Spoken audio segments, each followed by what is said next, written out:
Hello po, ask ko lang po if magre-retire ako at the age of 56 and 31 years of service. Pwede kaya ako maka-avail ng 5 years lump sum? Please hide my identity. Thank you and God bless po.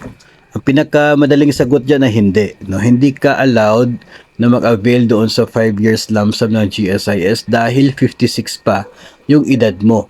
At yung batas natin ngayon nagsasabi na 60 yung retirable age. So hindi ka pa umabot doon sa retirable age, kaya doon sa Republic Act 8291, kapag ganyan, ang makukuha mo is 18 times ng inyo pong pension. Tapos yung pension mo magsisimula kapag 60 ka na. So hindi ka eligible sa 5 years lump sum sa ngayon.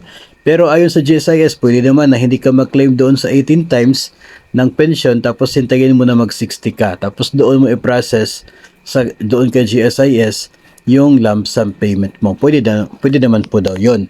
Pero sa ngayon kasi ay hindi pa siya pwede.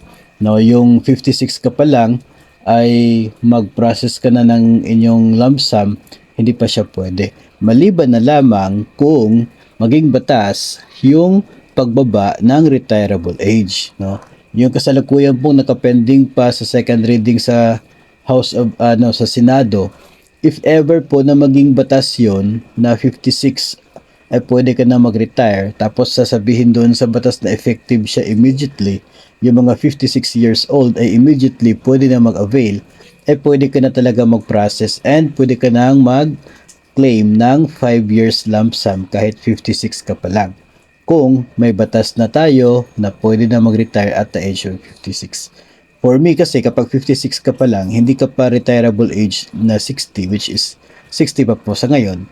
So matatawag natin yan na resignation pa rin. No, yung sa iba tinatawag yun na early retirement kasi hindi ka pa talaga umabot doon sa retirable age. Pero yun ang isang maganda na maidulot kung maging batas, yung 56 lang pwede na mag-retire. Kasi by that time, pwede ka na rin mag-avail ng 5 years lump sum if ever po maging okay yung batas na yon. Sa ngayon, pending pa po siya sa second reading doon sa Senado at ito naman po ay aprobado na ng mga congressmen. No, doon na lamang sa Senado yung hinihintay na magiging resulta. If ever maging okay yun, maging batas yun, then pwede na mag-avail. Pero so far, as long as hindi pa yan naging batas, dapat talaga 60 yung edad mo para ka maka-avail sa 5 years lump sum.